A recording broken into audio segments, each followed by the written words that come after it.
My name's Conroy, and in 2016 I had a spinal injury which forced me to stop working, and in the recovery period I came up with the idea for the farm.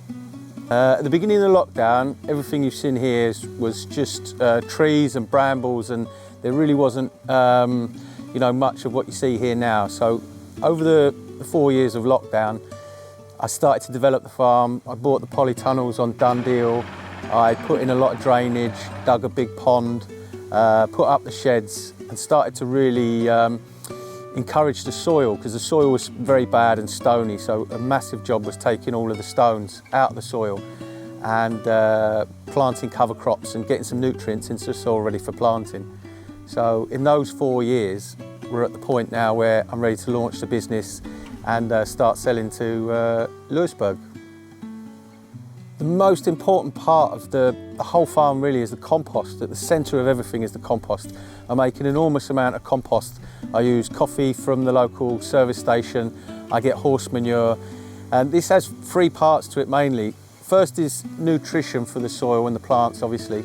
The second is water retention, so do very little water. It keeps the soil nice and moist. And the third is you do very little weeding, because of the composters kind of killed the weed seed. So you're saving a lot of time, with watering and weeding, and you're giving the plants a really good start in life, so they grow very, very quickly and are really, really healthy.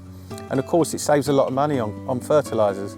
So it really is central to everything and very, very important, and actually quite magic and makes me smile an awful lot. The ultimate aim of the project is firstly to provide a good income for me, employment. The second aim is to really do as much for biodiversity and wildlife as possible, minimising the impacts I have on, the wider environment, the water, chemicals and fertilisers. Don't want to use any of that kind of stuff. And the third part of it is what it can do for a local community. Louisburgh is 21 kilometres from a big shop, so having access to fresh fruit and vegetables isn't easy. You have to drive a long way. So what I'm aiming to do is provide high quality, fresh, very competitively priced fruit and vegetables all year round to the local community, and see what that does for, for a local community, So they're the 3 main aims. Late summer, so what's good now? The peaches are really good, the autumn raspberries are just starting, the grapes are ripening, the rhubarb's finished, the nectarines are just starting, and there's a few more figs. The apples, the pears, the plums, the outdoor fruit, they're ripening up nicely.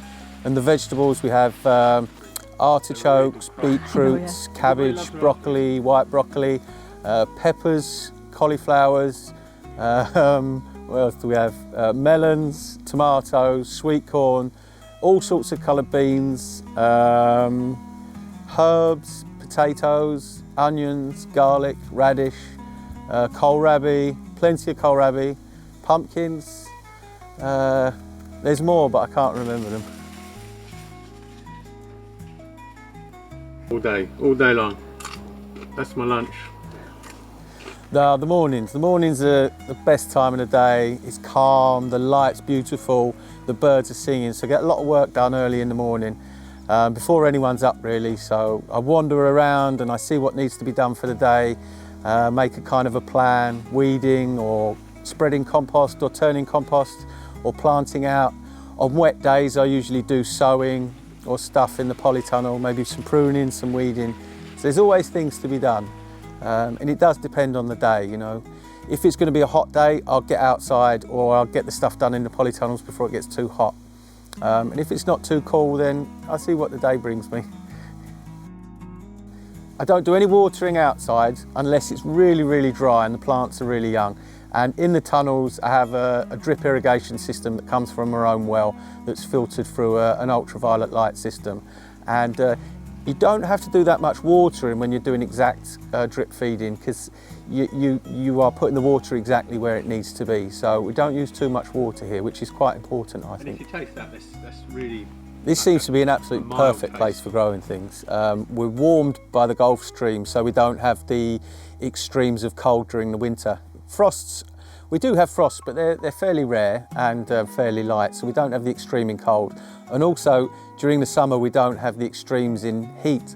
So the plants don't get stressed, and we have a fair amount of rain. We don't have an enormous amount of rain as people think, but we do get a good amount of rain, which provides a perfect growing environment for plants. You know, most of the stuff I grow here is extremely happy and thrives.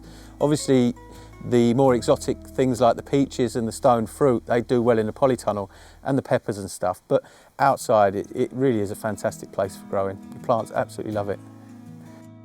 The aim is to start selling in Louisburgh on a Friday in the square at the market, and building up a kind of a reputation and just getting my name out there, and people will know I'm there, and each week they know they'll be able to get the best fresh fruit and vegetables available in the area at a very competitive price.